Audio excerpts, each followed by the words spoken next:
Halo teman-teman shipper, apa kabar semuanya? Semoga kalian dalam kabar yang baik-baik aja.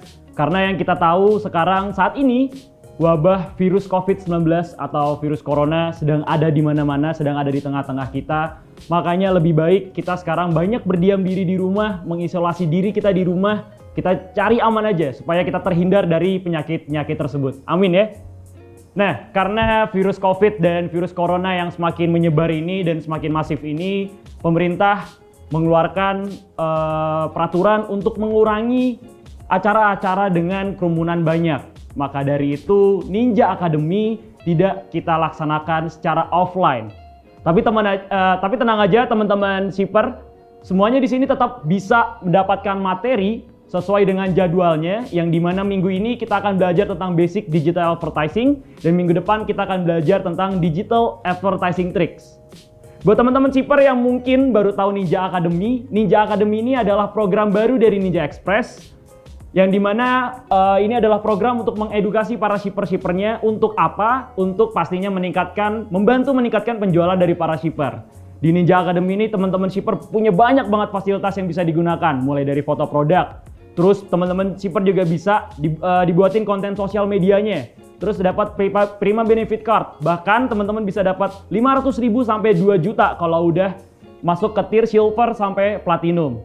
Dan pastinya teman-teman shipper dari Ninja Express ini bisa dapat materi banyak banget. Mulai dari Januari tengah kemarin kita udah banyak banget belajar materi-materi seperti copyright, seperti cash flow management, terus kita juga udah pernah belajar tentang pajak, company legality, dan banyak lainnya. Di video kali ini kita akan belajar tentang basic digital advertising. Nah, ini lagi hype nih. Di sini saat ini banyak banget online shopper udah mulai pada pakai digital advertising. Tapi masih banyak juga yang salah. Bahkan nggak paham tentang gimana sih cara main digital advertising ini. Kali ini kita akan belajar sama mentornya atau pakarnya dari digital advertising. Kita udah ada digital marketing mentor yang didatengin sama Ninja Express. Udah ada Mas Adwin Rahmanto nih. Iya. Halo Mas Adwin. Halo Mas Jody. Apa kabar Mas Adwin? Alhamdulillah sehat-sehat. Nih, hari ini kita akan belajar tentang basic digital advertising ya? Iya, betul. Sebelum kita masuk ke materi, aku nanya dikit-dikit dulu nih. Boleh. Ini digital advertising ini sebenarnya ya, banyak orang yang sebenarnya masih salah paham. Iya. Core-nya banget tuh dari apanya sih? Salah pahamnya itu? Sebenarnya dari sisi konsep cara mainnya ya. Konsep cara mainnya? Iya, karena dengan promosi secara offline dengan digital itu orang mikirnya hanya berbeda tempat. Tapi sebenarnya bukan hanya beda tempat, tapi beda prosesnya. Nah, nanti itu yang aku mau jelasin di slide-slide nanti. Oke, jadi bisa dibilang mindset-nya juga tuh di situ? Betul. Mindset-nya juga yang harus dibenerin juga? Iya, betul. Oke deh. Aku udah gak sabar juga pengen dengerin. Siap. Gitu kan. Aku juga pengen belajar. Langsung sikat ya Mas Adit. Oke, siap. Halo, selamat siang teman-teman dari Shipper Ninja Academy. Saat ini aku mau sharing sedikit tentang basic digital advertising itu seperti apa. Jadi harusnya kita bisa ketemu langsung ya, tapi kita sekarang secara online, lewat video. Semoga di video ini juga bisa membantu teman-teman bisa meningkatkan penjualannya. Amin. Nah, di sini aku mau sedikit sharing tentang basic digital advertising. Kalau minggu depan nanti aku bahas lebih detail lagi tentang digital advertising tricks itu seperti apa, cara main dan yang lain-lainnya. Nah, basic-basic ini teman-teman harus paham dulu. Kenapa? Karena tadi yang udah aku bilang juga, sebenarnya untuk cara jualan lewat offline sama lewat digital itu bukan cuman beda tempat, bukan cuman pindah tempat, tapi pindah prosesnya. Seperti apa prosesnya nanti aku akan jelasin di slide-slide berikutnya. Nah, jadi sedikit aku mau ngebahas dari sisi sini adalah kenapa sih penjualan bisnis di dunia digital itu bisa begitu melesat? Saat ini orang-orang banyak melakukan penjualan lewat dunia online, lewat digital, lewat video, lewat sosial media, website, dan yang lainnya. Dan mereka cukup pesat perkembangannya. Mungkin teman-teman juga pernah lihat ada orang-orang yang udah mungkin dalam setahun 2 tahun kebelakang dia nggak kelihatan bisnisnya apa. Tapi tiba-tiba ketika mereka mulai promosi lewat sosial media, mereka iklan lewat Facebook Ads atau Instagram Ads, tahu-tahu dalam 6 bulan setahun ke depan penghasilannya bisa luar biasa besar.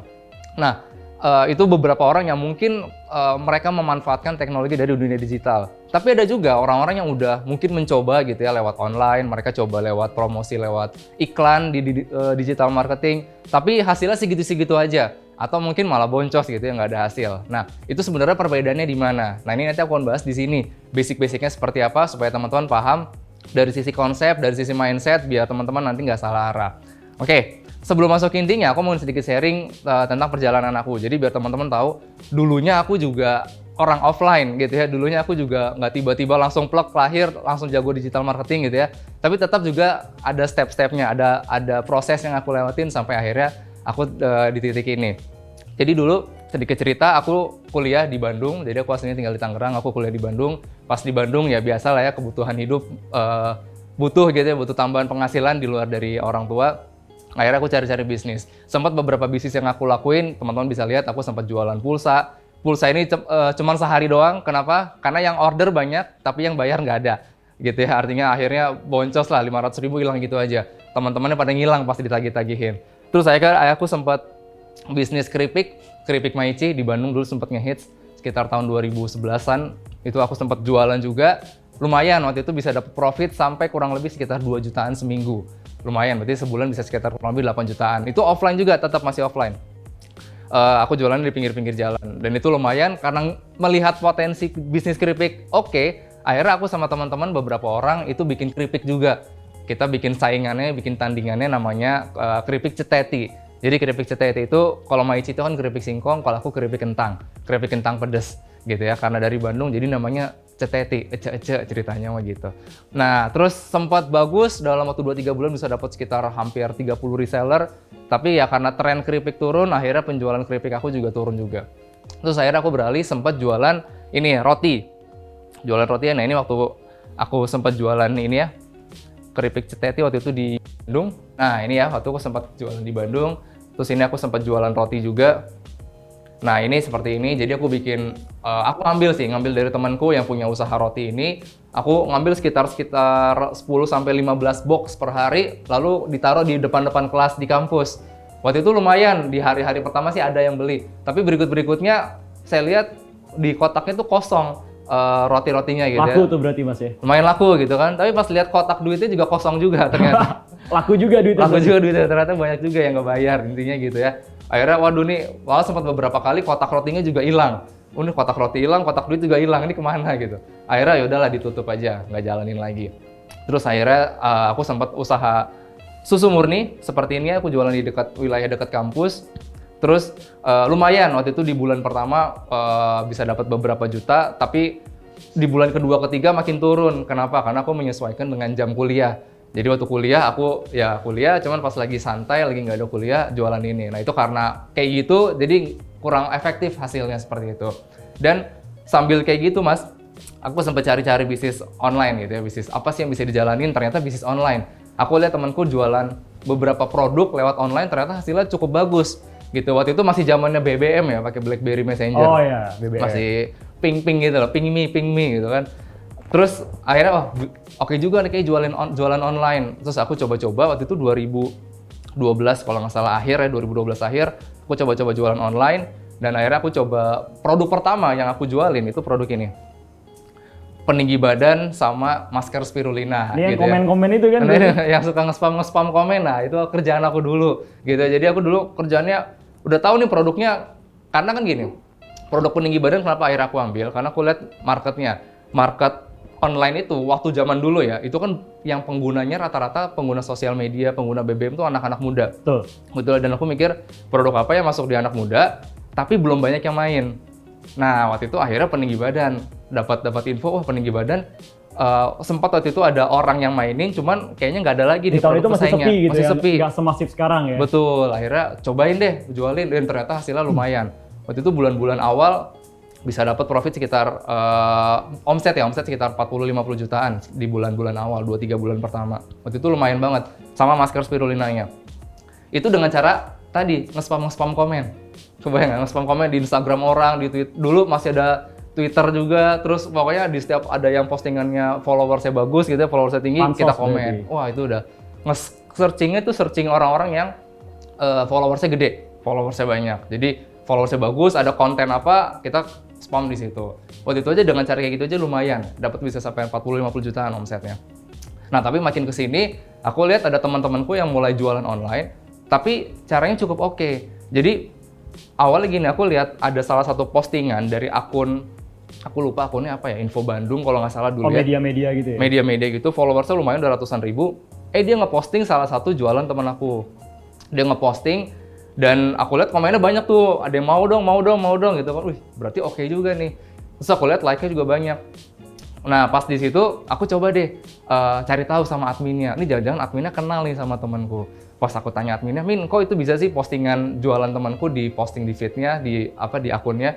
Dia bilang, "Oh, kalau kamu mau juga boleh kok, bisa kok." "Oh, bisa ya? Emang gimana caranya?" Oh, dia langsung ngeluarin red card. Harganya, daftar harga list, kalau satu postingan berapa, dua postingan berapa.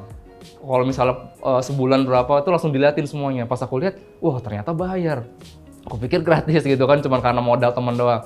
Pas lihat harganya lumayan juga, satu postingan bisa 800.000 dulu. Tapi aku mikir, kalau misalnya 800.000 tapi nutup, ya nggak masalah juga. Yang penting kan hasilnya oke, karena aku lihat teman-temanku pas pakai di situ, jualannya meningkat. Nah, di satu sisi aku mikir lagi, tapi 800.000 kalau misalnya nggak laku gimana? Efek lagi kan, udah ngumpulin 800.000 kan nggak mudah zaman dulu.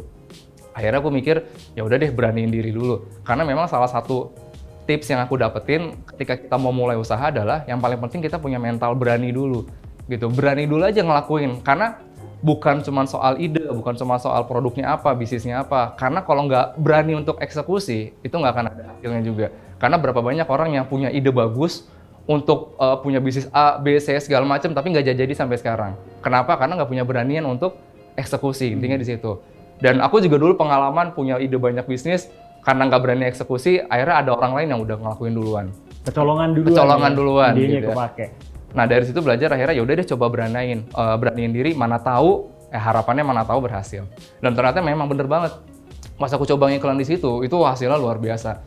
Itu sehari bisa sampai 20-30 paket peninggi badan per hari. Jadi tuh udah tiap sore tuh udah capek packingin produk-produknya aja. 20-30 per hari, sebulan bisa kurang lebih sekitar 200 jutaan sebulan. Omsetnya? 200 juta sebulan? Naiknya bisa sampai 4 kali lipat. Jualan peninggi badan kaya juga ya? Lumayan juga, dulu seger juga. Makanya bisa lumayan lah dulu penghasilannya. Nah dari situ akhirnya aku mulai coba belajar yang lain. Karena akhirnya udah mulai paham konsep ngiklan begini nih ternyata caranya. Jadi nggak cuman kita tahu teknis, tapi tahu konsepnya, mindsetnya seperti apa, cara main dan yang lain-lainnya. Nah ini aku mau sharingin. Nah, dari situ aku mulai belajar yang lainnya. Instagram Ads, Facebook Ads, dan yang lain aku mulai coba pelajarin. Dan sekarang aku lebih banyak megang event. Salah satunya event Weekend Center, terus eventnya importir.org, kalau teman-teman tahu ya. Mungkin ini iklannya sering banyak berseliweran, Weekend Center juga sering banyak berseliweran iklannya ya. Terus sama Sneakers Nation. Sneakers Nation itu adalah sebuah event sneakers yang kita adain di 3 kota gitu ya. Kemarin kita baru adain bulan Januari akhir ya di Surabaya. Gitu. Nah, aku pengen sedikit ngebahas konsep mindset. Jadi dulu waktu pertama kali aku mulai digital marketing, mulai jualan online, mulai digital, aku serampangan. Artinya gimana? Aku nggak punya ilmu, aku cuman yang aku tahu, yang aku bisa, teknisnya aku lakuin. Misalnya aku ngerti cara posting, aku posting segala macam. Caption, aku nulis caption segala macam. Cara jualan, cara ngiklan, cara promosi seperti ini. Aku langsung lakuin teknis. Tapi beberapa waktu aku stuck di kondisi situ-situ aja.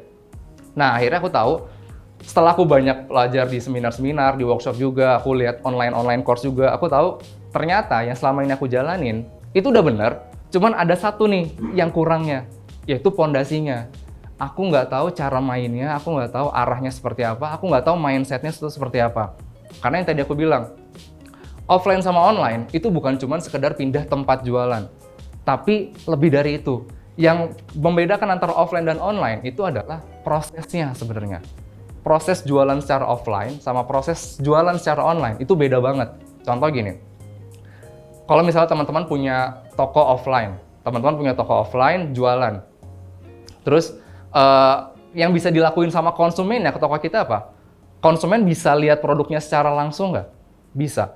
Yeah. Konsumen bisa lihat, nyentuh barangnya secara langsung, bisa cobain kalau misalnya produknya baju gitu ya. Bisa dites, bisa dilihat langsung. Ada tester juga kalau makanan gitu kan. Iya, kalau makanan bisa tester, terus bisa ngaca, intinya bisa ngepasin, oke cocok baru beli. Iya, betul. Dan bahkan bisa ada engagement, ada interaksi sama penjualnya, bisa nanya-nanya segala macam, dan itu membangun bonding antara konsumen sama si penjual. Nah kalau di online, bisa nggak kayak gitu? Nggak bisa. Nggak bisa, kita nggak bisa coba produk, kita nggak bisa testing dan segala macam, kita modal percaya aja. Tapi gimana caranya? Yang cuma modal percaya itu, konsumen harus mau beli produknya ke kita. Itu prosesnya tuh udah beda tuh. PR-nya itu numbuhin rasa percaya dulu ke konsumen. Yes, salah satunya itu.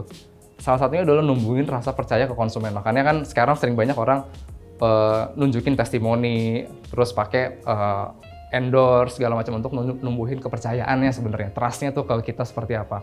Nah itu salah satu bentuknya. Tapi sisi lainnya adalah yang harus kita pahami, kita harus memindahkan mindset mereka terhadap produk kita. Memindahkan mindset konsumen yang tadinya mungkin belum butuh produk kita bikin dengan konten-konten digital, akhirnya mereka jadi ngerasa butuh produk kita. Oke. Gitu.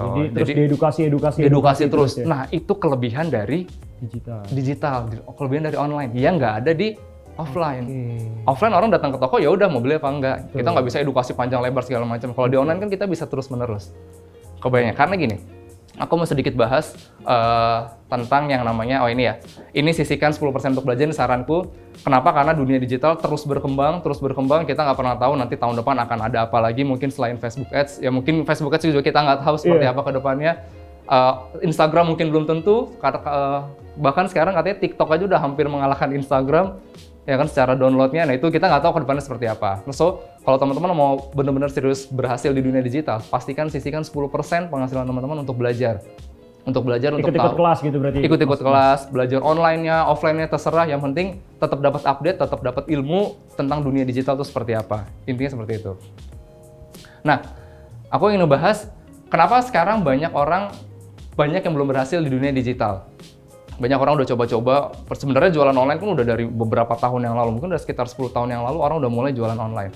Tapi kenapa masih banyak yang stuck di situ-situ aja? Nah ini aku rangkum dari berbagai pengalaman orang-orang sekitarku yang jualan online dan beberapa orang yang udah pernah aku tanya-tanyain. Gitu. Ini ada beberapa. Yang pertama, banyak orang kesalahannya di dunia digital adalah karena mereka terlalu fokus ke hal teknis. Sama yang tadi aku udah ceritain, aku dulu di awal teknis banget. Pokoknya nanyainnya tuh teknis. Contoh nanyainnya tuh, aku pengen tahu gimana sih caranya bikin Instagram Ads, gimana sih cara bikin Facebook Ads, gimana sih caranya bikin landing page, dan yang lain-lain. Aku nanyanya gimana caranya terus.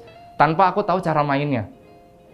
Contoh gini, kalau kita mau main bola, kita kalau misalnya mau menang dalam suatu pertandingan, tapi kita nanyanya cuman gimana sih caranya nendang, gimana sih caranya nyundul, gimana sih caranya ngoper, itu belum tentu berhasil menang juga. Kenapa? Karena kita nggak lihat dari sisi cara main di lapangannya. Kenapa? Strateginya. Kenapa harus ngoper ke belakang dulu? Kenapa harus umpan silang? Kenapa harus terobosan? Kenapa harus corner kick-nya harus ke belakang dulu dan lain-lain segala macam. Itu cara mainnya. Jadi kalau misalnya mau benar-benar tahu produk ini terjual berhasil di dunia digital, kita harus tahu model bisnisnya seperti apa, cara mainnya seperti apa, terus kita tahu mindset untuk dunia digital itu seperti apa yang perlu dipahamin. Gitu. Nah, banyak orang kesalahan di situ ya, dan aku dulu pun juga seperti itu. Teknis akhirnya stuck di situ aja. Setelah aku dalamin akhirnya baru tahu, cara mainnya seperti ini. Nah, itu yang pertama. Yang kedua, ini mindsetnya masih mindset offline. Masih membawa-bawa mindset offline. Artinya apa? Yang tadi aku bilang. Banyak orang yang tidak memanfaatkan fitur-fitur yang ada di dunia online. Contoh gini. Kalau misalnya kita punya toko offline, punya toko baju misalnya. Terus ada orang datang konsumen ke kita, ke toko kita. Dia lihat-lihat baju, nanya-nanya segala macam, terus akhirnya tapi nggak jadi beli nih. Akhirnya dia keluar toko. Kira-kira kalau di offline, bisa nggak sih kita balik lagi untuk samperin mereka supaya mereka mau beli? Susah juga. Cuman kadang ada aja tuh ibu-ibu kayak gitu kan? Iya, betul. Tapi memang agak berat. Kenapa? Karena kita nggak tahu dia orangnya siapa. Betul. Kita nggak tahu rumah dia di mana. Dia kantornya di mana, kerjanya di mana. Kita nggak pernah tahu. Dan mungkin dia lagi lewat doang aja mampir ke toko kita. Iya. Tapi di dunia online, kita bisa. Ketika mereka datang ke website kita, ke landing page kita, atau ke Instagram kita datang, kita bisa samperin mereka lagi berkali-kali. Sampai akhirnya mereka membeli? Sampai akhirnya mereka mau membeli. Dengan cara apa? Banyak hal. Ada yang namanya Google Analytics, ada yang namanya Facebook Pixel, ada Google Tag Manager, di mana kita bisa masang tracking code yang di mana itu merekam atau merecord siapapun yang masuk ke website kita. Gitu. Jadi siapapun yang masuk website kita itu direkam, direcord, dan akhirnya kita bisa promosikan lagi ke mereka, ke orang-orang yang sudah masuk website kita tadi. Bisa disamperin terus-menerus. Bahkan kalau mereka udah jadi followers Instagram kita kan bisa kasih konten terus-menerus ke mereka tuh. Dan disitulah akhirnya mereka mulai membangun trust-nya, mereka mulai yakin, mulai merasa butuh dengan produknya. Gitu. Itu yang nggak ada di offline. Gitu. Kebayang, di offline, orang pengennya tuh jual langsung dapat. Di offline kayak gitu kan, kalau kita buka toko, kita harapannya adalah orang yang masuk ke toko itu harus langsung bisa beli. Sedangkan di online itu belum tentu bisa kayak gitu. Belum tentu bisa langsung. Bisa gitu ya? langsung. Kenapa? Karena kita butuh tadi menumbuhkan trust-nya dulu, mengedukasi mereka dulu. Tapi ketika itu udah dapet, trust-nya udah ada, udah tumbuh gitu ya, terus orang udah paham tentang produknya, itu orang makin gampang beli produknya. Berarti bisa dibilang online itu lebih susah daripada offline? Untuk dari sisi awalnya. Untuk awalnya? Betul, kita harus mengedukasi, terutama untuk produk-produk yang memang dia masih general ya. Maksudnya produk-produk yang terlalu niche atau produk-produk yang memang mungkin banyak orang belum tahu. Kayak produkku tadi, peninggi badan. Dulu peninggi badan tuh orang banyak yang belum tahu apa manfaatnya dan trust-nya segala macam. Akhirnya aku tumbuhin itunya dulu. Kebanyak. Oke. Nah, yang ketiga, nah ini yang banyak jadi masalah juga. Itu nggak mau belajar.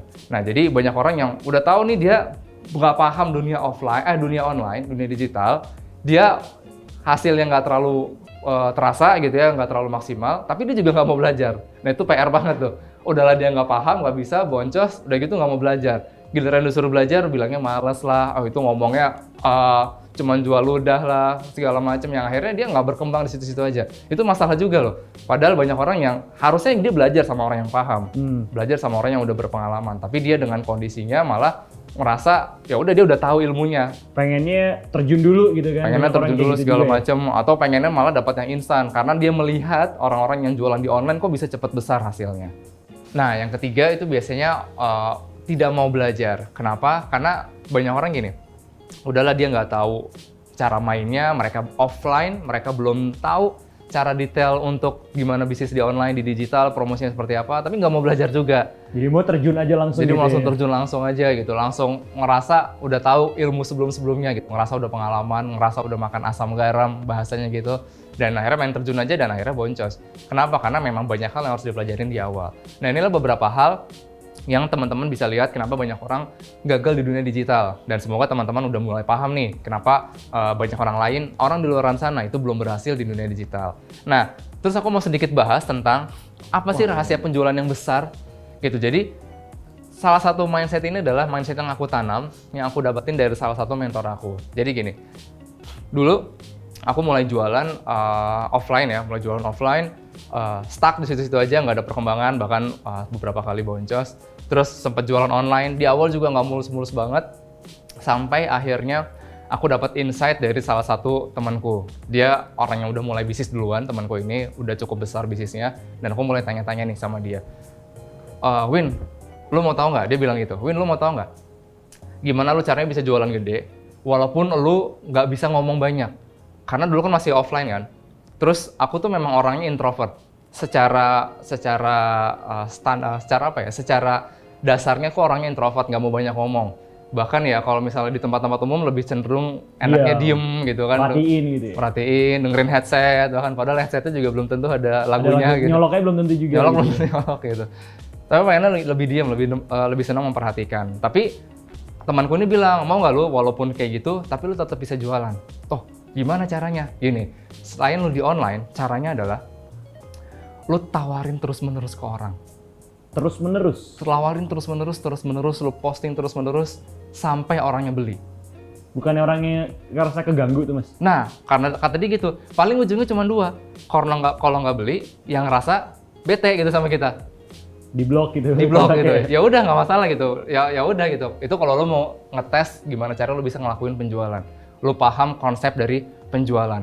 Dan di sini akhirnya aku lihat ternyata banyak brand-brand besar pun yang melakukan itu dalam tanda kutip. Contoh misalnya gini. Ini aku buka data aja ya. Ada merek mie instan, teman-teman tahu lah ya, merek mie instan yang paling besar saat ini. Mas Yudi pasti tahu juga ya? Tahu. Apa? Indomie. Kenapa? Karena banyak yang bilang Indomie seleraku katanya. Bener. Banyak yang bilang Indomie seleraku, rasanya banyak variannya, terus harganya murah, bla bla bla segala macam.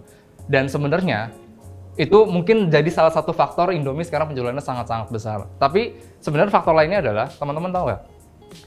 Ini data aku dapat dari AC Nielsen ya tahun 2015.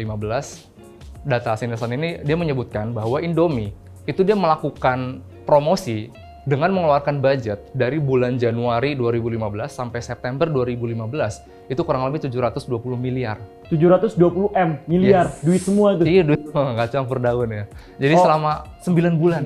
9 bulan 720 Yes, dengan berarti- produk satunya Indomie 3.500 kan? Indomie 3 ribuan, 2.500, 3.000. Tapi dia berani mengeluarkan budget promosi sebesar itu. Oke. Sampai berarti sebulan kurang lebih sekitar 80 miliaran satu bulan. Kebayang nggak? Produk yang harganya 2.500-an, dia berani mengeluarkan budget iklan 80 miliar sebulan. Wow. Kebayang nggak? Dulu langsung, di situ otak langsung ngeheng tuh. Dulu jualan peninggi badan aja nge-spam gitu kan.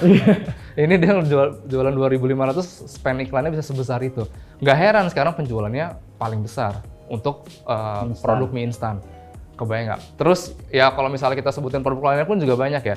Contoh kalau misalnya kita lihat odol, pasti yang keinget langsung produk apa? Pepsodent. Pepsodent. Kenapa? Karena memang dia budget iklannya sangat-sangat besar. Nah intinya apa? Intinya adalah bukan masalah budget iklannya yang besar yang harus kita keluarin. Intinya adalah supaya penjualan kita besar, intinya ini teman-teman. Kita itu harus sering dilihat sama market kita. Produk kita itu harus sesering mungkin dilihat sama market kita. Naikin awareness berarti ya? Naikin awareness, pokoknya produk kita kalau bisa dilihat sama market kita. Kalau market kita itu ibu-ibu, misalnya kita jualan hijab gitu ya, marketnya ibu-ibu, ya udah kita sebisa mungkin masuk terus ke mereka, dilihat terus sama mereka.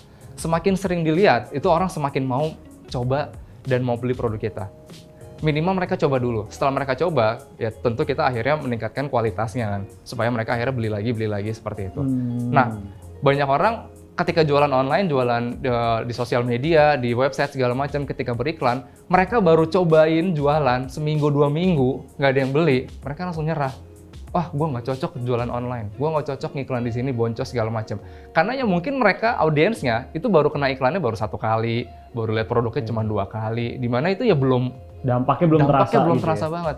Kalau coba lihat Indomie, kita sehari bisa kena iklan berapa kali?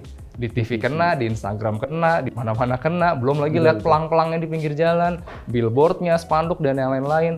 Ikut acara sponsorship, setiap acara tuh sponsornya Indomie segala macam itu, makanya penjualannya gede banget. Kenapa? Karena marketnya itu sering banget ngelihat produknya. Nah, pertanyaan produk kita itu seberapa sering dilihat sama marketnya. Bahkan banyak yang saya sering lihat di lapangan, mereka baru coba-coba posting di WA Story gitu ya, coba-coba upload, nggak ada yang nanya, langsung, kayaknya gue nggak cocok jualan online. Padahal baru sehari 2 hari posting gitu ya, ngerasa langsung baper gitu, nggak ada yang nanya-nanya. Padahal ya memang itu bukan konsepnya. Mindsetnya kalau mau jualan gede, ya sering-sering dilihat aja. Dan datanya seperti ini yang kita lihat. Datanya adalah konsumen itu akan ingat dan beli produk kita itu rata-rata di penawaran ke-5 sampai ke-12 kali. Jadi setelah lihat iklan kita 5-12 kali, Baru orang akhirnya ada yang mau coba. Ini rata-rata ya. Ya mungkin yang di bawah itu juga ada, yang di atas itu juga ada. Rata-rata di sekitar sini. tinggal efektivitas kontennya aja berarti Mas? Betul, efektivitas kontennya seperti apa, kita ganti sesuai lagi trennya apa, pasarnya seperti apa, tergantung marketnya juga, itu kita sesuaikan. Gitu. Intinya produk kita sesering mungkin dilihat sama market. Kenapa? Karena kalau kita atau produk kita nggak dilihat sama market, kompetitor yang akan masuk. Kebayang nggak? Makanya kenapa Indomie sampai sekarang, kalau teman-teman lihat ya Indomie sekarang penjualan udah jadi nomor 1 di Indonesia untuk mie instan. Tapi kenapa dia tetap melakukan budget promosinya juga yang paling besar? Kenapa? Karena supaya kompetitor nggak masuk ke marketnya. Supaya tetap yang diingat tetap Indomie. Karena kalau misalnya dia menurunkan budget dan kompetitor yang lebih naik, kompetitor yang akan sering dilihat. Akhirnya produknya malah makin turun penjualannya. Makanya dia tetap mengusahakan budget iklan tuh keluar lebih lagi, supaya menjaga ini. Menjaga produknya tetap diingat. Gitu. Nah, kalau misalnya kita ingat juga, produk-produk yang sering kita lihat, yang sering kita beli pun, itu kan berawal dari kita awalnya lihat sekali 2 kali, berkali-kali, bahkan kita sampai lihat testimoninya dulu, kita lihat cek orang yang udah pernah pakai, kita tanya-tanya ke orang yang udah pernah beli atau belum, kita lihat postingan-postingannya, sampai akhirnya memutuskan untuk beli. Rata-rata kita beli produk begitu kan, nggak lihat satu produk, bagus nih, beli langsung. Biasanya lihat sekali, oke juga nih, terus tapi nggak langsung beli. Mikir-mikir dulu. Mikir-mikir. Gitu kan. Ada lagi, kita lihat landing page-nya, oke juga nih, ternyata banyak varian yang lainnya. Tapi kena iklan lagi, sampai berkali-kali, akhirnya oke deh gue beli. Kebayang nggak langsung. Beli handphone pun juga sama. Kita beli apapun rata-rata pasti ngelihat berkali-kali, kita lihat reviewnya segala macam. Sama. konsumen, seperti itu juga. Kalau mau produk kita kejual ke konsumen, kita harus paham dari sisi pondasi seperti ini dulu. Mereka melihat itu nggak langsung, mereka butuh dilihat berkali-kali. Semakin sering, semakin cepat mereka bisa melakukan pembelian. Nah, makanya kalau misalnya ngiklan atau promosinya baru seminggu, 2 minggu, sebulan, 2 bulan belum ada hasil, ya wajar. Wajar banget. Makanya kalau saran aku, kalau misalnya mau ngetes bisnis online, serius gitu ya, bener-bener serius, coba lakuin konsisten minimal 6 bulan. Konsisten 6 bulan. Ngiklan pun juga sama, konsisten minimal 6 bulan. Gitu, kalau mau dapat hasil penjualan yang sangat besar. Gitu ya. Jadi, inilah konsep kalau teman-teman mau melakukan atau mau mendapatkan hasil penjualan yang besar, baik di bisnis offline atau online, terutama di online. Gitu. Kenapa? Nah, ini Mas Jod. Apa hubungannya konsep ini dengan dunia digital? Dengan bisnis online, dengan digital, dunia digital. Apa hubungannya? Hubungannya adalah di dunia digital, Anda bisa lebih masif untuk dilihat sama market Anda. Oh iya, benar. Bisa lihat lebih masif, bener nggak? Contoh gini deh, Mas Jody sehari kena iklan di Instagram berapa kali? Oh, banyaknya minta ampun. Bisa puluhan dulu pasti. Bisa puluhan konten iklan yang kena. Kebayang, dan itu kebayang nggak pasar yang sangat luar biasa besar. Karena memang sehari-hari, itu nanti aku keluarin datanya, itu orang rata-rata aktif di online atau menggunakan gadgetnya itu rata-rata sekitar 8 jam per hari. Kebayang ya, di sosmed, di Google, dan yang lain-lain itu kurang lebih sekitar 8 jam per hari. Sepertiganya harinya si orang itu ya? Yes, sepertiga hari orang itu. Dan kalau kita nggak masuk di situ, itu sangat-sangat rugi ibarat kata. Dan salah satu yang terbaik di dunia digital adalah, salah satu yang bikin orang senang iklan di dunia digital adalah, kita bisa melakukan, ada fitur yang namanya retargeting. Itu yang tadi saya bilang. Ketika orang udah masuk ke website, ke Instagram, atau ke toko online kita bisa tangkap data mereka, dan kita bisa iklankan lagi ke mereka berulang-ulang. Oh, bisa kayak gitu? Bisa didatangin terus-menerus. Makanya kalau misal kita pernah, mungkin teman-teman juga pernah, atau Mas Jody pernah, beli suatu produk di Tokopedia, di Shopee, atau di marketplace intinya, udah lihat-lihat produknya, misalnya mau cari-cari tas, lihat produk, lihat detail produknya seperti apa, akhirnya mau beli, mau check out. Tapi pas check out, belum transfer nih. Udah check out, udah dikirimin virtual account ininya, cuman akhirnya belum transfer karena mungkin ada sesuatu hal. Terus keluar dari aplikasi marketplace-nya tersebut. Dan ketika keluar dari aplikasi marketplace, terus buka Instagram atau buka Facebook, itu tahu-tahu muncul tuh iklan dari si marketplace-nya dan ngeluarin produk kitanya, nampilin produk yang tadi kita udah mau beli. Contoh, aku pernah waktu itu lagi nyari-nyari tas, terus pas udah mau check out aku nggak jadi, aku keluar. Pas masuk Facebook, aku lihat ada iklan dari Tokopedia gitu ya, keluarin produk, munculin produk tas yang aku mau beli itu. Nah, sering sih sebenarnya kayak gitu sih. Sering banget kayak gitu. Nah, itulah yang bisa kita lakukan di dunia online. Orang-orang yang udah tertarik dengan produk kita bisa samperin terus-menerus. Di Tokopedia juga kayak gitu, ketika kita udah check out, nggak jadi beli, atau mungkin nggak usah check out deh, lihat-lihat produk aja, pas kita keluar, itu bisa disamperin lagi. Sampai kapan? Itu biasanya durasinya sekitar kurang lebih 7 hari. Terus-menerus diiklanin. Supaya orang ketika selama dari ngelihat sampai 7 hari ke depan, ngelihat terus-menerus, harapannya kan ya tadi, ketika dia ngelihat terus-menerus, akhirnya dia lebih tertarik lagi untuk beli, langsung transfer. Kebayang, dan itu bisa dilakukan di dunia digital. Kalau di offline, kita nggak bisa. Orang datang ke toko kita, dia udah lihat-lihat, udah tes bajunya, nggak jadi beli. Kan kita nggak bisa samperin ke rumahnya. Betul. Mbak, kemarin udah coba-coba ya, mau beli lagi nggak? Kan nggak mungkin kita gituin. Itu gitu. kalau satu orang, kalau 100 orang per hari. Kalau gitu orang kan? per hari, 200 orang kan lebih PR lagi, gitu. Nggak bisa. Nah, itulah kelebihan dunia online, dunia digital. Mereka bisa lebih masif datang ke konsumennya, ke marketnya. Gitu. Nah, inilah orang yang makanya kenapa penjualannya bisa meledak di online, karena salah satunya fitur ini. Fitur ini kita yang bisa nyamperin. Dibilang juga jemput bola berarti Mas ya? Betul. Kita bisa jemput bola dan terus-menerus kita samperin sampai dia dalam tanda kutip nyerah lah mau beli. Kalau memang dia market yang pas, dia pasti akan beli. Kebayang, inilah konsep dari penjualannya, dan inilah yang kita manfaatkan dari dunia digital sebenarnya.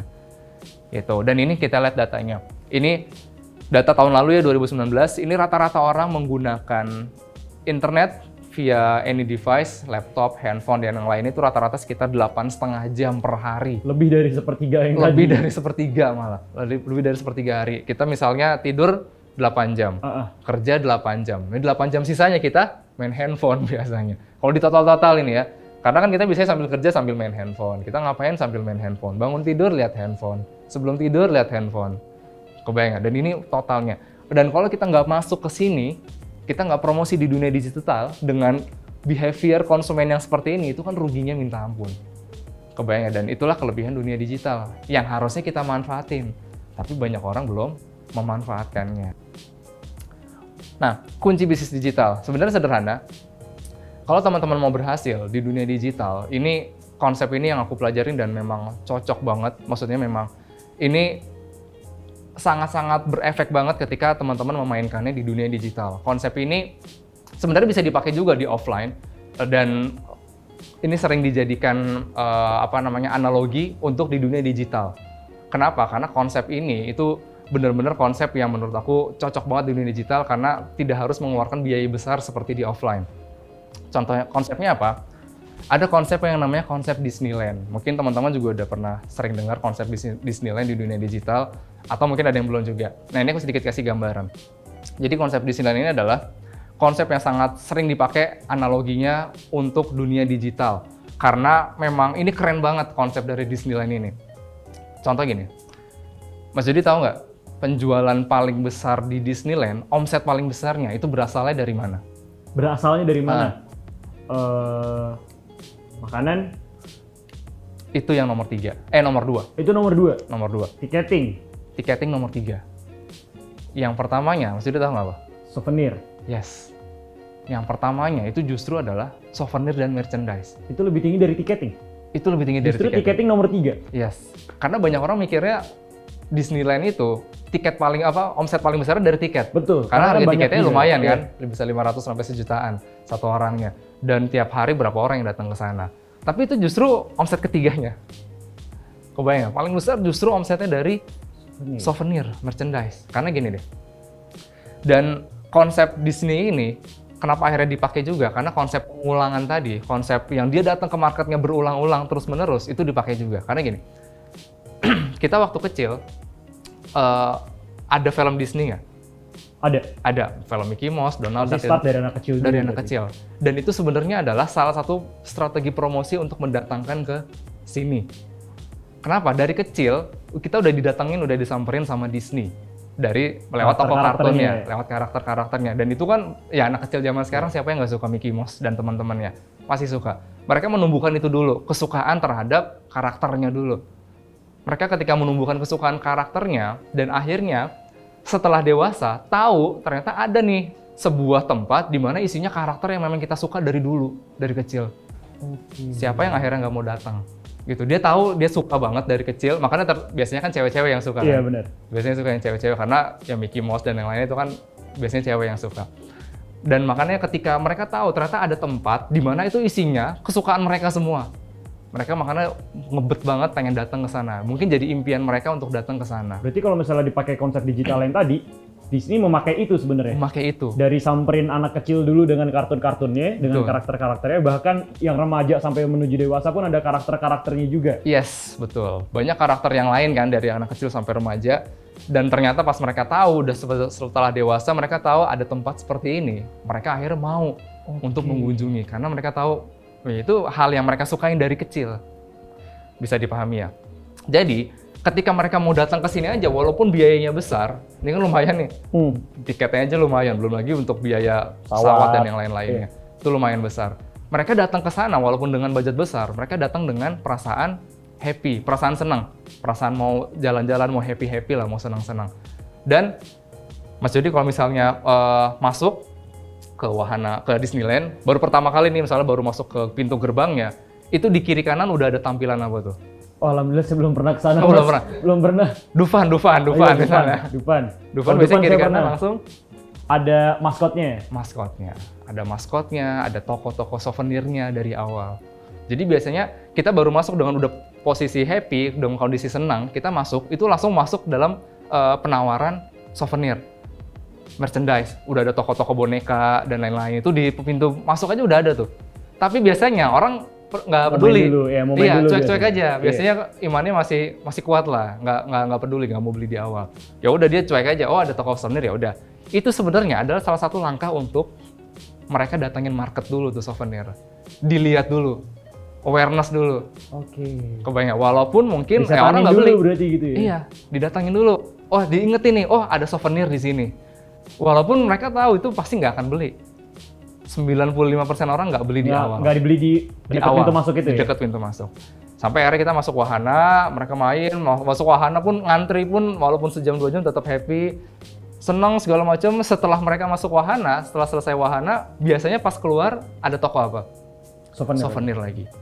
Ada toko souvenir, biasanya di wahana pertama kita cuek-cuek aja. Masih ya udahlah, nanti aja lah, atau masih mau main yang lain. Dan begitu seterusnya, wahana kedua, wahana ketiga, wahana keempat, kelima, kita disamperin toko souvenir tuh berkali-kali. Kebayang ya, dari awal, bahkan dari pas anak-anak gitu ya, ada sebuah karakter, dan ternyata ada bonekanya, ada merchandise-nya, sampai wahana yang terakhir. Kita datang terus-menerus. Dan bahkan, biasanya wahana ketiga, keempat udah mulai goyang tuh, biasanya udah mulai lihat, cek-cek harga, biasanya kan. Akhirnya, kalau yang duitnya lebih, biasanya beli deh 1 dulu, 2 dulu. Dan itu terus sampai akhirnya ke wahana yang terakhir. Pas terakhir, ketika kita mau keluar dari Disneyland, itu sebelum pintu gerbang, ada toko apa lagi biasanya? Souvenir lagi. Dan di situ pasti ramai. Dan di situ pasti ramai biasanya. Kenapa? Karena orang biasanya udahlah habis-habisan. Yang pertama, orang belum tentu datang ke sini lagi.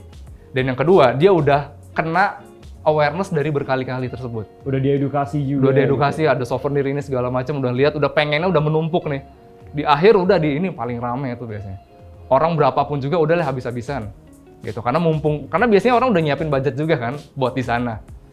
Wah, buat di Disneyland misalnya berapa? Udah. Di situ habis-habisan. Di situ peledakan omsetnya luar biasa. Dan konsep promosi itu yang bisa diaplikasikan ke digital. Yes, konsep promosi itu yang bisa diaplikasikan di dunia digital. Jadi yang bisa kita pelajarin dari Disneyland adalah yang pertama, ketika kita mau jual, udah bisa menjual satu produk, jangan cuma jual satu produk aja. Tapi coba tawarin hal-hal yang lain yang berkaitan dengan produk kita. Contohnya, misalnya kalau di Disneyland tadi jual tiket, akhirnya ditawarin jual merchandise, souvenir, makanan, dan yang lainnya. Contoh misalnya jual jilbab, jangan cuma jual jilbabnya aja, tapi jual bajunya juga, Bros gitu ya. brosnya, atau mungkin yang lain-lainnya, merchandise-nya, kita jual yang lainnya. Jadi nggak cuma jual satu doang. Nah, itu tadi yang pertama yang bisa kita ambil. Jadi, kalau misalnya kita udah jual satu produk, jangan cuma jual satu produk aja, tapi tambahin produk-produk yang lainnya, di upsell gitu. Nah, yang kedua yang bisa kita ambil dari sini adalah untuk meningkatkan penjualan yang besar. Dan kalau misalnya teman-teman pahamin, sebenarnya konsep dari Disneyland adalah mereka atau konsumen itu bisa belanja, bisa beli produk kita, tapi dengan perasaan senang, dengan perasaan happy. Walaupun kita lihat merchandise di Disneyland atau ya contoh di Dufan aja, itu kan harganya bisa berkali lipat dari harga standar kan. Boneka kecil aja bisa berapa ratus ribu gitu. Tapi kita tetap happy, tetap beli gitu. Nah, itu sebenarnya konsepnya salah satunya diambil. Dan gimana sih caranya supaya orang itu tetap mau beli walaupun harga produknya di atas rata-rata? Sederhana. Yang pertama, kalau misalnya kita mau membuat konsumen supaya beli produk kita dengan happy gitu ya kita jelas. Kita harus yang pertama, nah ini, kita bikin orang senang dan kita bikin orang senang berulang-ulang. Jadi bikin senangnya nggak cuma sekali. Nah, tips bikin senangnya itu kayak gimana tuh maksudnya? Nah, jadi gini, kalau misalnya kita dari Disneyland aja tadi ya, kita lihat di Disneyland aja, bikin orang senangnya ya mereka dari waktu kecil dibikin tontonan-tontonan yang bikin menghibur. Sampai karakter-karakter yang mereka sukain. Wahana-wahananya pun mereka juga senang gitu untuk datang, untuk bermain-main di sana. Dan akhirnya mereka mau beli dengan happy. Nah, konsep yang senang ini, itu sebenarnya gimana yang mau kita terapin ke bisnis kita? Apa yang bikin orang senang sebenarnya? Konsepnya adalah, yang perlu kita pikirkan, itu versi senang versi Disneyland. Bikin senang versi Disneyland. Jadi Disneyland bikin konsumen senang adalah dengan memberikan tontonan yang menarik, tontonan yang bagus, karakter-karakter yang lucu, yang disenengin, wahana-wahana yang seru. Itu adalah trik yang dilakukan Disneyland untuk membuat konsumennya senang. Nah, di bisnis kita, apa yang membuat konsumen kita senang? Contoh misalnya hijab gitu, bisnis hijab. Oke, bisnis hijab kira-kira apa yang bikin orang senang dengan hijab? Nah, aku kasih konsep secara generalnya terlebih dahulu. Konsepnya adalah apa yang membuat orang bikin senang itu adalah solusi dari masalah yang mereka hadapi. Kalau misalnya mereka mau terapkan di bisnisnya. Kenapa? Karena setiap orang pasti punya masalah, setuju nggak? Dan siapa yang nggak senang mereka dapat solusi dari masalahnya. Dan banyak orang yang masalahnya kebanyakan juga. Betul, banyak orang yang masalahnya berlipat-lipat gitu kan. Ketika ada solusinya, itu bisa jadi membuat mereka lebih senang. Contoh misalnya, lagi kekurangan duit, terus ada solusi dana tunai. Akhirnya banyak orang pakai dana tunai itu karena solusinya terselesaikan. Orang berbadan besar misalnya, orang badannya jumbo besar banget. Dia kalau milih baju susah. Akhirnya kita buat produk di mana produknya itu baju jumbo dengan yang nyaman, bahannya bagus, kualitasnya oke, bisa nyerap keringat, nggak bikin bau dan yang lain-lainnya. Akhirnya dibeli sama mereka. Kebayang nggak? Walaupun mungkin harganya bisa berkali lipat. Kebayang nggak? Contoh, bikin hijab, bisnis hijab. Apa yang kira-kira teman-teman cari atau teman-teman ketemukan masalah di lapangan yang itu belum terselesaikan di produk hijab? Contoh misalnya. Yang tahan air gitu misalnya. Misalnya yang tahan air gitu, yang bahannya itu ya udah bikinlah produk hijab dengan bahan yang anti air atau yang seperti apa. Atau misalnya jilbab yang beberapa orang mungkin ngerasa pakai jilbab gerah misalnya. Ya udah bikin jilbab yang sirkulasinya bagus sehingga membuat rambutnya tetap adem misalnya. Berarti kalau misalnya aku udah punya produk nih, misalnya saya udah punya produk, berarti saya harus tahu dulu benefit apa atau solusi apa yang terpecahkan dengan orang-orang memakai produk saya. Betul. Lalu dijadikan sebuah konten. Betul. Oke. Dan itulah yang disampaikan lewat sosial media, lewat iklan. Kita menyampaikan bahwa dengan produk kita itu bisa menyelesaikan masalah ini loh. Kalau misalnya di cowok tuh yang sering aku lihat karena sering berseliweran belakangan ini, itu produk penumbuh rambut. Bener. Karena seumuran umur sekarang tuh umur 30-40 tahun tuh mulai banyak yang rambut-rambut yang udah menipis. Ada juga penumbuh jenggot segala macam itu mulai banyak. Dan itu luar biasa lakunya gitu. Kenapa? Karena itu salah satu solusi kan, orang yang pengen punya jenggot tapi nggak bisa-bisa nggak tumbuh-tumbuh bisa jadi dari produk itu. Nah itu adalah orang walaupun harganya mahal dibeli. Kenapa? Karena mereka mendapatkan solusi dari masalahnya. Gitu. Jadi andai kata kita memasuk suatu produk, kita cari nih masalah yang belum terselesaikan dari produk itu apa? Pasti banyak. Dan kalau misalnya belum ada masalahnya, bisa ditimbulkan. Maksudnya bisa dikeluarkan, bisa dijadikan sebuah masalah dan kita berikan produknya. Contoh gini. Contoh. Teman-teman tahu Gojek? Pasti tahu. Zaman dulu orang pakai ojek pangkalan ya, itu biasa aja nggak? Ya hal yang biasa, bener nggak? Maksudnya nggak ada kepikiran akan pakai aplikasi, akan pakai segala macam, dan nggak ada Gojek pun juga sebenarnya nggak masalah dulu. Tapi akhirnya ada beberapa kendala yang ditemukan sama Nadiem Makarim sebagai pemilik Gojeknya. Dia yang karena dia sering pakai ojek, cerita dia sering beberapa ketemu masalah, yaitu ya kadang suka susah dapetin ojek pangkalannya, kadang juga harga biaya yang terlalu tinggi dan yang lain-lainnya, ditembak harganya dan permasalahan lainnya. Akhirnya dia munculkanlah permasalahan dari ojek pangkalan tersebut, yaitu dengan hadirnya fitur Gojek ini. Karena Gojek ini akhirnya setelah banyak edukasinya tuh cukup panjang loh. Gojek itu kan lahir kurang lebih itu tahun 2010. 2010 benar. 2010 tuh Gojek baru berdiri.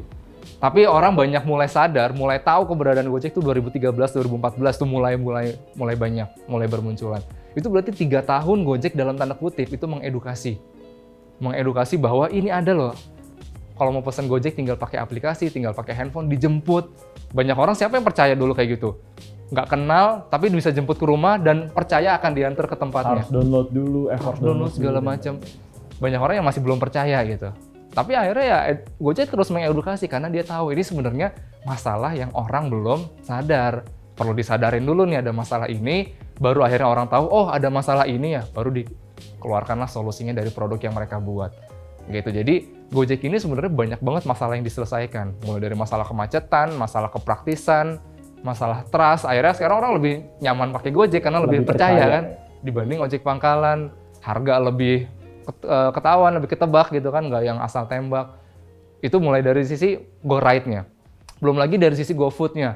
GoFood-nya banyak banget yang bisa diselesaikan juga. Masalah mager gitu ya, kaum rebahan gitu kan. Bener banget. Biasanya malas banget kemana-mana, pokoknya makanan datang tapi nggak perlu effort keluar, pakai Gojek. Walaupun harga di GoFood lebih mahal. Kebayang, even harganya lebih mahal, orang nggak peduli. Yang penting masalahnya terselesaikan. Kebayang, wah harga di GoFood itu lebih mahal. Contoh, tadi pagi aku beli kebab. Kalau beli langsung itu harga 15.000. Tapi kalau beli di GoFood bisa 22.000. Tapi dibeli juga. Kenapa? Karena tadi lagi gerimis, lagi hujan, mager keluar, akhirnya udah pesan aja, dianterin. Lapar juga, akhirnya dipakai walaupun harga lebih mahal. Jadi teman-teman nggak perlu khawatir harganya kemahalan, nggak perlu khawatir perang harga. Yang penting teman-teman bisa ngasih value apa, bisa menyelesaikan masalah apa produknya. itu orang nggak peduli kok harganya lebih mahal dibandingkan yang lain. Jadi harga tuh sebenarnya ya bisa dibilang kita sebagai penjual harga adalah ilusi. Betul, harga itu relatif.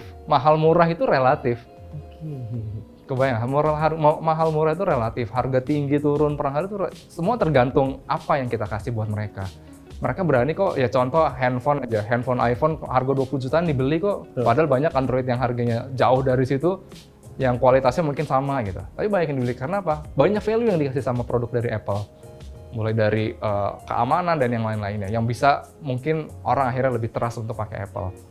Kebayang, jadi balik lagi, harga itu nggak terlalu menjadi patokan. Jadi jangan selalu bikin harga murah supaya laku.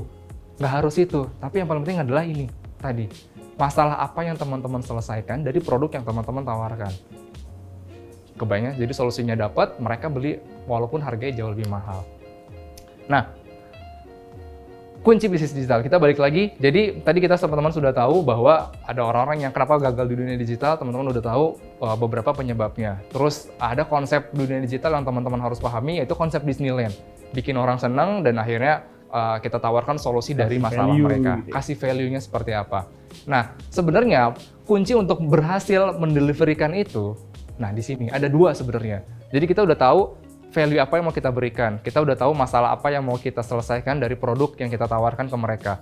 Nah, kuncinya untuk kita bisa menyampaikan value tersebut, ada dua sebenarnya di dunia digital. Yang pertama, nah ini, funnel. Funnel ini adalah bahasanya kalau misalnya bahasa Indonesia itu kan corong ya. Corong ya bener. Corong ya, kayak gini lah. Gitu. Tapi sebenarnya, kalau misalnya bahasa aku nggambarinnya, funnel ini adalah sebuah penggiringan. Sebuah penggiringan dari orang yang tadinya nggak tahu produk kita, yang tadinya unaware, nggak peduli produk kita, nggak tahu produk kita, nggak kenal produk kita, sehingga mereka menjadi ideal konsumen kita. Dari orang yang tadinya nggak aware, nggak tahu produk kita, sampai akhirnya dia jadi konsumen ideal kita. Contoh Gojek tadi. Mereka melakukan funnel system tuh cukup bagus banget. Mereka mulai dari online-nya, offline-nya, segala macam. Mereka melakukan penggiringan opini bahwa Gojek itu nantinya akan menjadi ini, bla bla bla. Mereka nggak ngasih visinya ke depannya seperti apa, mereka ngasih trust-nya seperti apa. Mereka menggiring opini. Yang tadinya orang-orang nggak percaya tentang Gojek, sampai akhirnya mereka menjadi konsumen loyalnya.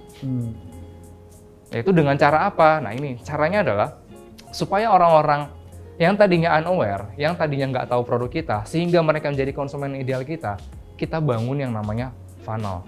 Konsepnya gini, konsepnya adalah kita pengen orang yang tadinya unaware jadi konsumen ideal kita. Gimana caranya? Yang kita lakukan adalah ini, mindset shift knowledge. Itu apa tuh maksudnya Mas? Mindset shift knowledge. Jadi penggiringan mindset dengan pengetahuan produk-produk yang kita tawarkan ke mereka. Berarti garis besarnya itu mengedukasi. Mengedukasi dan menggiring mindset yang tadinya mereka punya pemikiran yang lain, kita giring supaya mereka memiliki mindset yang sesuai dengan yang kita harapkan. Contoh, yang paling simpel ya tadi Gojek tadi, misalnya orang tadinya nggak tahu nih, ternyata pesan ojek bisa lewat aplikasi, pesan ojek bisa lewat tinggal download, dan itu bisa memberikan trust buat mereka akan sampai ke tempat tujuan walaupun orang yang nggak kenal. Nah, Gojek melakukan yang namanya edukasi. Mereka memberikan testimoni-testimoni, mereka melihat kegiatannya apa aja, mereka kasih tahu fitur-fitur Gojek ada apa aja, bisa kasih rating, kasih komen yang itu mempengaruhi si Gojek. Mereka terus mengedukasi supaya pasar tuh paham, oh ini aman kok dipakai. Oh ini bisa kok sampai ke tempat tujuan kita. Oh ini harganya bahkan murah dibandingkan pangkalan. Dan yang lain-lain. Mereka terus melakukan itu terus-menerus. Gitu. Contoh, kalau misalnya di produk, itu di Gojek. Kalau di produk misalnya, teman-teman punya jualan produk hijab, jualan jilbab. Nah, teman-teman harus pikirin, yang jualan jilbab kan banyaknya minta ampun ya. Bahkan menurut data yang aku tahu itu sekitar setahun yang lalu, 2019, itu di Indonesia ada 1,5 juta penjual hijab. Hijab doang? Hijab doang. 1,5 juta? 1,5 juta itu tahun lalu. Sekarang, pasti lebih banyak lagi. 1,5 juta dengan produk yang bermacam-macam. Nah, gimana caranya market hijab tadi itu belinya produknya ke kita. Bersaing dengan 1 juta penjual hijab lainnya. Gimana caranya? Ya ini. Kita lakukan, kita kasih tahu, kita edukasi apa yang memberikan atau value apa yang kita berikan dari produk untuk ke konsumennya. Kita jelaskan value-nya ada apa aja. Misalnya value-nya, oh kita bahannya bla bla bla. oh kita packagingnya eksklusif gitu. Jadi kita tentukan misalnya marketnya saya mau high end, mau menengah ke atas. Menengah ke atas itu kira-kira lebih senang yang seperti apa nih? Mereka harga nggak masalah misalnya, tapi mereka lebih melihat eksklusivitas. Motifnya yang elegan, terus misalnya packagingnya yang memang mewah segala macam. Jadi marketnya high end ya udah kita sesuaikan, mereka butuhnya seperti itu kita kasih. Berarti kalau misalnya sebelum melakukan hal ini semua kita harus tahu dulu market kita seperti apa. Yes, dan betul. Masalah dia itu apa, Betul. kita kasih solusi baru kita kasih knowledge. Yes, betul. Nah, masalah market itu nanti kita bahas di digital advertising tricks lebih detailnya. Okay. Aku akan bahas step by step gimana bisa menemukan masalah dan menemukan marketnya. Seperti itu. Jadi intinya kita perlu mengedukasi bahwa kelebihan produk kita tuh apa. Apa yang membedakan produk kita dengan jutaan produk lainnya. Intinya di situ. Walaupun teman-teman nggak perlu banyak-banyak value-nya yang membedakan, cukup satu aja. Tapi itu bisa jadi pembeda, itu bisa jadi hasil yang besar juga. Contoh, kalau teman-teman mau nguasain suatu pasar, pastikan teman-teman kuasain satu bidang terlebih dahulu. Kuasain, misalnya teman-teman punya hijab. Hijabnya kelebihannya di mana nih? Misalnya yang teman-teman lihat dari masalah market hijab, itu misalnya di bahan, misal. Tadi misalnya hijab anti air, misalnya. Belum ada nih. Ya udah teman-teman value yang teman-teman keluarkan, yang teman-teman edukasi ke konsumen, itu aja dulu. Bahwa hijab teman-teman adalah bahannya anti air. Itu aja dulu satu dikuasain. Jadi untuk awal tuh memang kita harusnya satu dulu nih, Mas. Satu dulu. Biar kita dikenal, brand produk teman-teman itu dikenal sebagai brand sebagai yang amanah. Oh, kita positioning dulu. Positioningnya di mana? Baru dari setelah situ kalau misalnya awareness-nya udah dapat, dia udah jadi ideal customer kita kasih produk yang lainnya. Baru kita tawarin ke yang lainnya. Jadi dikenal sebagai apanya dulu nih. Misalnya hijab yang anti air, udah itu aja dulu. Walaupun mungkin nantinya kita jual produk hijab-hijab yang lainnya juga.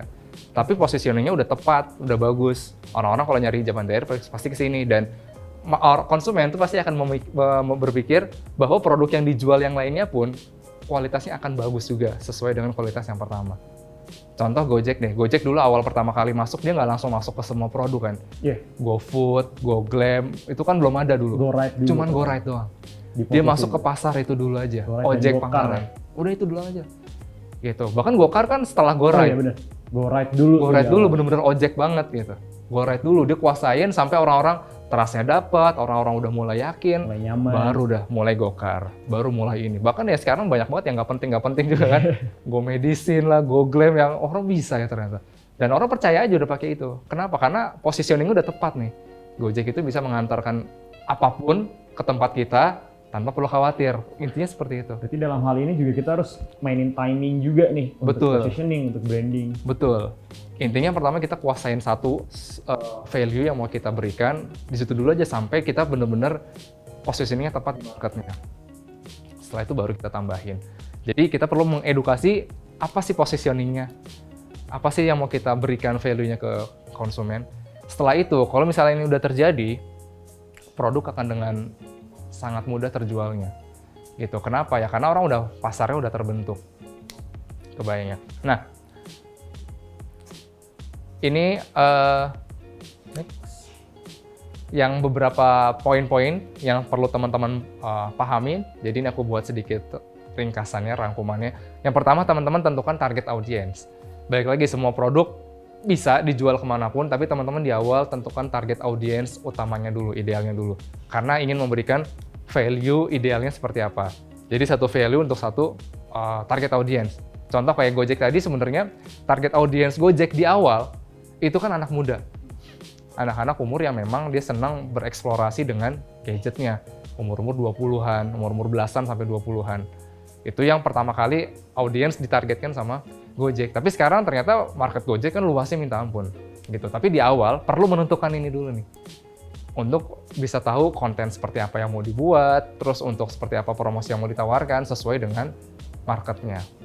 Nah, yang kedua, teman-teman buat, kalau untuk produk, teman-teman buat website dan landing page-nya, karena itu adalah sales online Anda. Tapi buat website itu sebenarnya susah nggak sih, Mas? Buat website itu sebenarnya gampang-gampang susah. Yang lebih susahnya sebenarnya lebih di kreativitasnya. Oke. Seperti kata-katanya mau apa, kontennya, gambar-gambarnya mau gimana. Kita bukan orang IT gitu. Yes. Kan kadang kan itu adalah pertanyaan-pertanyaan kita. Betul. Kita bukan orang IT, gimana mau bikin website? Yes. Sekarang udah banyak banget kok tools-tools yang bisa teman-teman pakai untuk buat website yang gampang gampang banget, tinggal drag and drop aja, tinggal geser-geser doang. Ada Mobilize, ada Landing Press, ada Apa tadi? Mobilize. MOBIRISE. Yes, betul. MOBIRISE itu gratis, tinggal download aja. Terus ada Landing Press, kalau yang berbayar ada Landing Press. Terus ada cepat laku, kalau teman-teman cepat lako tulisannya ya. Lako. Nah, kalau teman-teman mau buat website yang berbasis e-commerce. Jadi orang bisa langsung add to cart, check out segala macam Itu bisa di bayar? situ. Itu berbayar, itu yang berbayar. Tutorial untuk pakai tools itu ada di YouTube apa? Ada. Ada juga semua di YouTube. Jadi Pakai udah Wix gampang, juga bisa, wix.com itu banyak banget sebenarnya. Jadi sekarang untuk buat website sebenarnya banyak yang teman-teman bisa ambil gitu ya, karena sangat-sangat mudah. Tutorialnya juga banyak. Tinggal kreativitasnya. Tinggal idenya apa, mau produknya apa, terus gimana cara ngekonsepin apa aja yang mau ditampilkan di website sama landing page. Kalau pakai pihak ketiga kan kadang udah termasuk sama semua itu. Harganya biasanya di luar tuh kisaran berapa sih? Normalnya ya? Nah, kalau Umumnya. misalnya kita pakai jasa gitu ya, relatif sih ya, maksudnya tergantung seberapa rumit si website atau landing page-nya. Kalau misalnya sederhana, cuma landing page gitu doang, paling murah bisa sekitar 1 jutaan. 1 juta tuh udah dapat. Iya, 1 jutaan udah dapat. Terus, tapi itu di luar ini ya, di luar domainnya ya, di luar domain sama domain hosting. segala macam paling 1 juta juga. Kurang lebih. Berarti 2 juta 2 total. jutaan. Ya, itu yang sederhana paling segitu. Kalau misalnya agak rumit sedikit, itu bisa sekitar 3-4 jutaan. Gitu. Relatif, balik lagi relatif. Gitu, tergantung seberapa rumit dari websitenya. Tapi memang ini penting banget untuk teman-teman jualan online. Kenapa? Karena ini seperti sales online Anda. Jadi ini kelebihan dari online tadi dibandingkan offline. Kalau offline, teman-teman mau promosi itu harus punya salesnya. Punya sales sendiri gitu yang keliling kemana-mana menawarkan, dan itu ada jam kerjanya, cuma dari jam berapa sampai jam berapa, dan kita perlu bayar tiap bulan. Kebayang? Kalau di online, teman-teman tinggal bikin website atau landing page aja. Bayarnya sekali di awal, itu dia bisa terus-menerus menawarkan 24 jam. Oh itu nggak ada biaya tahunan gitu? Tahunan. Tahun doang, paling cuma biaya hosting. Tadi itu? Iya, hosting sama domainnya doang. Murah berarti ya? Murah banget. 1 juta setahun ya paling berapa ratus ribu doang sebulan. Murahnya minta ampun gitu. Tapi banyak orang yang tidak memanfaatkan itu. Gitu. Jadi ini sebenarnya sales online yang perlu teman-teman dalamin, perlu teman-teman buat untuk memaksimalkan dari online, dari dunia digital. Terus ada lagi pasang tracking code. Gitu. Jadi ketika punya website atau landing page, jangan cuma tampilannya aja, tapi pasang tracking code di belakangnya, di semua website Anda, di semua halamannya. Kenapa? Tracking code ini gunanya tadi, untuk teman-teman bisa merekam siapa aja orang-orang yang pernah masuk ke website. Sehingga nanti kalau teman-teman mau promosiin lagi ke mereka, itu teman-teman udah punya datanya. Bisa diiklanin lagi, di retargeting lagi, terus-menerus, sampai mereka mau beli. Gitu. Terus berikutnya, buat berbagai macam kreatif konten. Contohnya nih misalnya teman-teman punya bisnis sebuah event. Ya udah teman-teman bikinin konten tentang konsep acaranya, info acara, pembicara, bintang tamu, dan lain-lain. Dan contoh-contoh kreatif konten juga udah banyak banget sekarang. Udah banyak banget, teman-teman bisa cek di Instagram tuh banyak banget kreatif konten. Teman-teman bisa cek di YouTube juga banyak. Kalau teman-teman misalnya produknya hijab atau produk fashion, teman-teman bisa bikin konten dari sisi bahan produknya apa, bahan bajunya apa, terus desainnya seperti apa, motifnya apa daily aja. activities dengan pemakaian hijab itu. Betul. Gitu. Terus belum lagi siapa aja yang udah pernah pakai, testimoni konsumen, dan banyak banget sebenarnya. Ini teman-teman perlu bikin banyak konten untuk teman-teman mempromosikan atau mengedukasi tadi. Gitu. Jadi untuk memberikan knowledge ke konsumennya, ke audiensnya, teman-teman butuh banyak konten. Dan teman-teman lihat nanti dari konten-konten yang udah ada, kira-kira konten mana yang paling disukai sama audiensnya. Gitu. Kalau di Instagram teman-teman bisa lihat insight-nya. Berapa banyak yang like, berapa banyak yang komen, berapa banyak yang view, reach-nya berapa, impression-nya berapa. Nah, itu bisa dilihat semuanya. Gitu. Jadi, ketika teman-teman bikin ini, teman-teman akan tahu konten mana yang paling efektif, dan teman-teman bisa buat terus-menerus konten-konten yang memang sudah punya data tadi. Oh, yang paling banyak di-like ternyata konten-konten yang tentang bahan misalnya. Ya udah, next-nya berarti akan sering terus-menerus bikin konten tentang itu gitu. Kebanyakan karena ini salah satu dari quotes dari Gary V ya. Gary V dia digital marketer internasional, dia bilang content is a king, terutama di dunia digital marketing. Memang konten itu yang paling krusial, yang paling utama. Karena orang-orang promosi ya pakai konten. Benar. Kalau nggak ketemu ya pakai apa lagi selain pakai gambar, selain pakai video gitu. Makanya pastikan kontennya yang memang terbaik gitu. Konten adalah rajanya, but marketing is queen. Jadi ya dua-duanya harus dijalankan, gitu ya. Nah, itu yang pertama. Tadi masalah funnel. kunci untuk bisa berhasil di dunia digital. Teman-teman harus buat funnelnya, teman-teman harus pikirkan gimana penggiringannya.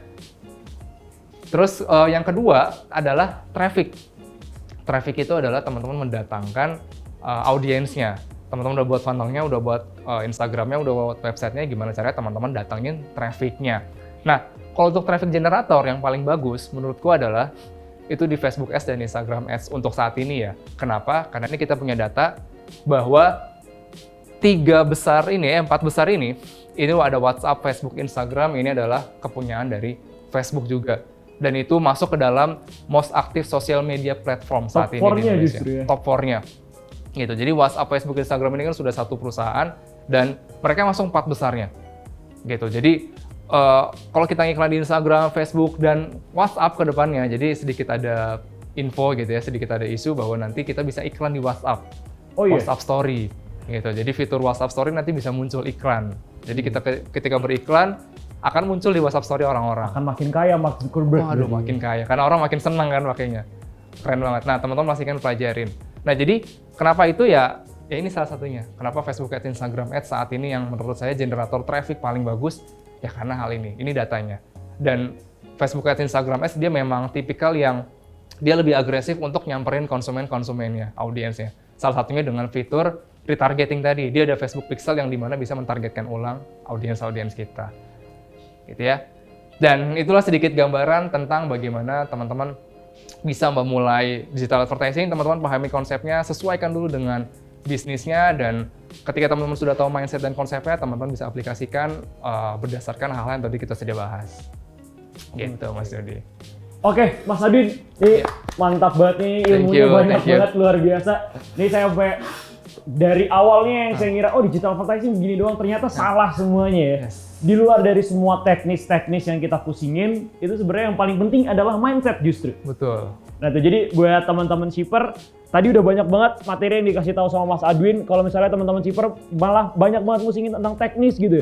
Ini gimana cara tentuin location dan lain-lainnya. Malah yang harus diperbaiki pertama awal-awal itu adalah mindset. Yes, betul. Cara mainnya, konsepnya, strateginya, itu dulu yang dipahamin terlebih dahulu. Oke. Nah nanti kalau misalnya kita mau ngomongin teknis lebih dalam, nanti di video selanjutnya tentang digital advertising tricks, kita akan lebih belajar lagi bagaimana sih teknis trik-trik digital advertising lebih dalam lagi, sama Mas Adwin juga, digital marketing mentor. Nanti kita akan ketemu lagi di video selanjutnya, Mas ya? Iya, betul. Oke, buat teman-teman shipper yang nonton di video ini, terima kasih banyak. Semoga apa yang disampaikan oleh Mas Adwin bisa diaplikasikan ke bisnisnya teman-teman shipper semuanya, dan semoga penjualannya teman-teman bisa meningkat puluhan kali lipat, ratusan kali lipat gitu ya. Dan ingat kata Mas Adwin, mindsetnya dulu yang harus dibenerin. Sekali lagi, mindsetnya dulu yang harus dibenerin, baru habis itu kita boleh deh tuh ngomongin teknis dan hal-hal lainnya. Kalau teman-teman shipper mau nonton video selanjutnya tentang digital advertising tricks, tinggal diklik linknya, habis itu nanti bisa langsung nonton videonya bareng sama Mas Adwin juga. Oke, terima kasih teman-teman buat semuanya yang pengen tahu lebih dalam tentang Ninja Academy, benefit-benefitnya seperti apa lagi, itu nanti bisa langsung call CRO-nya masing-masing, dan sampai ketemu di Ninja Academy berikutnya.